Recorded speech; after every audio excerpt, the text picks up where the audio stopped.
Hello everyone. I hope कि आप सब अच्छे होंगे और आपकी स्टडी अच्छी चल रही होगी। अगर आप फर्स्ट टाइम मेरे चैनल पे विजिट कर रहे हैं तो चैनल को सब्सक्राइब करना और वीडियो को लाइक करना ना भूलें। आज जो हम टॉपिक डिस्कस करने वाले हैं वो मेंटल हेल्थ नर्सिंग का है, जो कि प्रीवियस ईयर में पूछा गया क्वेश्चन है।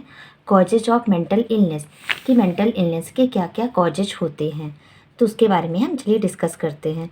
There are following causes of mental illness. तो ये जितने भी हमने कॉजेज लिखे हैं ये मेंटल इलनेस के होते हैं। पहला है जेनेटिक फैक्टर्स, नेक्स्ट है बायोलॉजिकल फैक्टर हो सकते हैं, साइकोलॉजिकल फैक्टर हो सकते हैं, इन्वायरमेंटल फैक्टर्स हो सकते हैं, सब्सटेंस अब्यूज के कारण, क्रोनिक मेडिकल कंडीशन के कारण हो सकते हैं, हार्मोनल चेंजेस के कारण हो सकता है और सोशल एंड कल्चरल प्रेशर के कारण मेंटल इलनेस हो सकती है। तो हम वन बाय वन एक एक को डिस्कस करते जाएंगे। सबसे पहले हम देखेंगे genetic factors.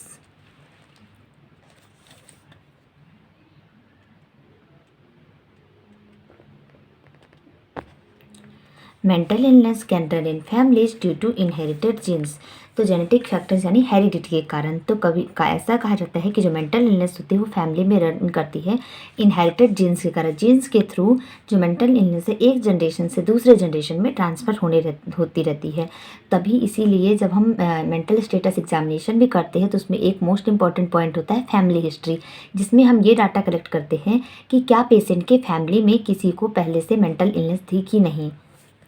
It doesn't guarantee the illness but it increases the chances. जो जेनेटिक फैक्टर्स या हेरिडिटी है ये गारंटी नहीं देती है कि इलनेस होगी ही, कि फैमिली में किसी को मेंटल इलनेस थी तो आगे वाली जनरेशन को भी मेंटल इलनेस होगी, लेकिन जो चांसेस होते हैं होने के वो चांसेस बढ़ जाते हैं। एग्जाम्पल के लिए, if a parent has depression और schizophrenia the risk is higher for children. अगर पेरेंट को अगर किस मतलब एक चिल्ड्रन के पेरेंट को डिप्रेशन या सिजोफ्रेनिया है तो ज़्यादा चांसेस होते हैं या हाई रिस्क होता है उसके चिल्ड्रन को किसको डिप्रेशन या सिजोफ्रेनिया हो सकते हैं। सेकेंड आता है हमारा biological factor. Imbalance in brain chemicals neurotransmitters like serotonin dopamine can cause mental disorder. अगर जो ब्रेन के जो केमिकल्स होते हैं अगर उनमें इम्बैलेंस हो गया, जैसे कि जो न्यूरोट्रांसमीटर्स होते हैं जो कि सीरोटोनिन डोपामिन होते हैं, अगर इनमें इम्बैलेंस हो गया तो मेंटल डिसऑर्डर हो सकते हैं। फिर ब्रेन इंजरी, इन्फेक्शन या structural changes in brain can also lead to mental illness. अगर ब्रेन में किसी तरह की इंजरी है या इन्फेक्शन हो गया है या ब्रेन के स्ट्रक्चर में चेंजेस हो रहे हैं तो उससे भी मेंटल इलनेस हो सकते हैं। तो बायोलॉजिकल फैक्टर में हमने क्या जाना कि अगर ब्रेन के केमिकल्स में इम्बैलेंस हो गया, ब्रेन में किसी तरह की इंजरी हो गई है, इन्फेक्शन हो गया है या स्ट्रक्चर चेंजेज हो गए हैं तो इस रीज़न की वजह से मेंटल इलनेस हो सकती है। थर्ड है हमारा psychological factors. Long term stress, trauma, abuse किसी मतलब लंबे टाइम से अगर स्ट्रेस ले रहे हैं या किसी भी तरह का ट्रॉमा है या एब्यूज, चाहे वो फिजिकल हो चाहे इमोशनल का हो या सेक्सुअली एब्यूज हो, वो डीपली अफेक्ट करता है हमारी मेंटल हेल्थ को। मतलब अगर हम लंबे टाइम से स्ट्रेस ले रहे हैं या किसी भी तरह का ट्रॉमा है या एब्यूज हो रहा है तो हमारी जो मेंटल हेल्थ को हम बार बार ओवर थिंकिंग करेंगे, जिससे हमारी मेंटल हेल्थ को अफेक्ट होगा। Negative childhood experience like neglect, loss of parents और bullying can be major trigger. Negative childhood experience मतलब बचपन में हमारे साथ ऐसे एक्सपीरियंस जो है जो हमारी मेंटल हेल्थ को इन्फ्लुएंस कर, जैसे कि नेग्लेक्ट हो रहे हैं मतलब हमारी तरफ कोई अटेंशन नहीं मिलती है बच्चे को, केयर नहीं मिल रही है बच्चे को, या पेरेंट्स की डेथ हो गई है उसके कारण, या बुली हो रहा है बच्चे के साथ, बुलिंग एक्टिविटी हो रही है, वो मेजर ट्रिगर होते हैं जो कि मेंटल इलनेस कॉज करते हैं।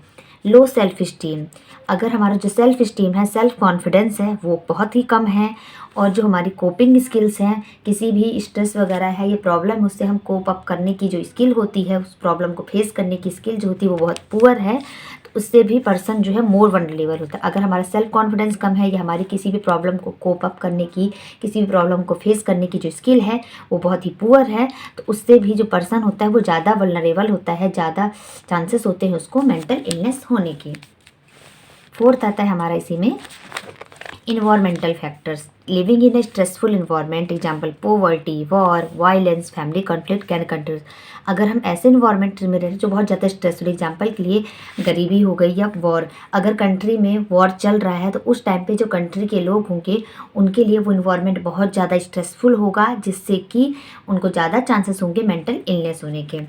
लैक ऑफ सोशल सपोर्ट, अगर हमें जो सोसाइटी का जो सपोर्ट है वो नहीं मिल पा रहा है या लोनलीनेस बहुत ज़्यादा अकेला फील करते हैं, उससे भी जो मेंटल इलनेस के चांसेस होते हैं वो ज़्यादा हो जाते हैं। मतलब हम ऐसे इन्वायरमेंट में रह रहे हैं जहाँ हमें सोसाइटी से ना सपोर्ट मिल पा रहा है और बहुत ज़्यादा लोनलीनेस फील कर रहे हैं, अकेला फील कर रहे हैं, तो उससे भी जो पर्सन रहेगा उसको मेंटल इलनेस के चांसेस ज़्यादा हो जाते हैं। फिफ्थ आता है substance abuse. Use of alcohol, drugs और other harmful substances can trigger और वर्सन मेंटल इलनेस। अगर हम अल्कोहल ले रहे हैं, ड्रग्स ले रहे हैं या अदर जो हार्मफुल सब्सटेंसेस हैं जो क्या कर सकते हैं, जो हम अगर किसी पर्सन को पहले से मेंटल इलनेस है तो उस मेंटल इलनेस की कंडीशन को और ज़्यादा वर्सन कर सकते हैं, बिगड़ सकती है कंडीशन, और अगर नहीं है तो ट्रिगर करेंगे कि चांसेस हो जा सकते हैं मेंटल इलनेस होने के, क्योंकि ये अल्कोहल, ड्रग्स क्या करेंगे, हमारे ब्रेन को अफेक्ट करेंगे और उसकी स्ट्रक्चर में चेंजेस लाएंगे जिससे कि मेंटल इलनेस हो सकती है। Some substances directly affect our brain chemistry and increase the chances of disorders like depression, psychosis और anxiety। इनमें से कुछ ऐसे सब्सटेंस होते हैं जो डायरेक्ट क्या करते हैं, हमारी ब्रेन की जो केमिस्ट्री है, जो स्ट्रक्चर है, उसको अफेक्ट करते हैं और जो डिसऑर्डर्स, मेंटल डिसऑर्डर के चांसेस है जैसे कि डिप्रेशन हो गया, साइकोसिस हो गया या एंजाइटी, इसके चांसेस को इंक्रीज कर देते हैं। जैसे कि डिप्रेशन अगर सीरोटोनिन के लेवल में और डोपामिन के लेवल में इम्बैलेंस होगा तो मोस्टली डिप्रेशन के चांसेस ज़्यादा हो जाते हैं। 6 पॉइंट आता है chronic medical condition. Chronic medical condition जैसे कि कैंसर, डायबिटीज, HIV एड्स और long term pain can lead to emotional and psychological strain. अगर क्रोनिक मेडिकल कंडीशन जैसे किसी पर्सन को कैंसर है, HIV एड्स वगैरह जैसी बीमारी है, ये लंबे टाइम से उसको ऐसी डिसीज़ के कारण उसको पेन हो रहा है, तो क्या होगा, जो उसका इमोशनल और साइकोलॉजिकल स्ट्रेन है उस डिसीज़ के कारण पेशेंट बेड रिडन रहेगा, जिसके कारण उसके क्या होगा, जो उसके इमोशनल और साइकोलॉजिकल लेवल है उसमें डिस्टर्बेंस होगा, इमोशनली पेशेंट वीक फील करेगा, उसको इमोशनल सपोर्ट नहीं मिलेगा, जिससे कि मेंटल इलनेस हो सकती है। 7th है hormonal changes. Hormonal imbalance during puberty, pregnancy और menopause can affect mental health. अगर हार्मोनल का इम्बैलेंस हो, जो हमारे हार्मोन्स है वो इम्बैलेंस हो गए, स्पेशली कब, जब प्यूबर्टी स्टार्ट हो रही है तब, या प्रेगनेंसी के टाइम पे, या जब मेनोपॉज हो रहा है, मतलब हमारी जो मेंस्ट्रुअल साइकिल है जब वो उसका सेशन हो रहा है परमानेंट, मतलब बंद हो रही है, उस टाइम पे अगर हार्मोनल इम्बैलेंस हो गया तो हमारी मेंटल हेल्थ को अफेक्ट करते हैं। Postpartum depression is one example of hormone related mental illness. जो पोस्टपार्टम डिप्रेशन है वो एक एग्जाम्पल है हार्मोन रिलेटेड मेंटल इलनेस का। पोस्टपार्टम डिप्रेशन मतलब इसमें हमने क्या देखा था, अगर प्रेगनेंसी के टाइम पे हार्मोनल इम्बैलेंस हो गया, तो प्रेगनेंसी के टाइम पे जब हार्मोनल इम्बैलेंस होता है तो जो वुमेन होती है वो डिलीवरी के बाद क्या हो सकती है, डिप्रेशन में जा सकती है, जिससे हम अगर डिलीवरी के बाद कोई वुमेन डिप्रेशन में जाती है तो उसे हम पोस्टपार्टम डिप्रेशन कहते हैं, जो कि हार्मोनल इम्बैलेंस के कारण होता है, जो कि एक हार्मोन रिलेटेड मेंटल इलनेस का एग्जाम्पल है। नेक्स्ट आता है हमारा लास्ट पॉइंट जो है social and cultural pressure. Pressure to meet social expectation, body image issue and discrimination can impact mental wellbeing.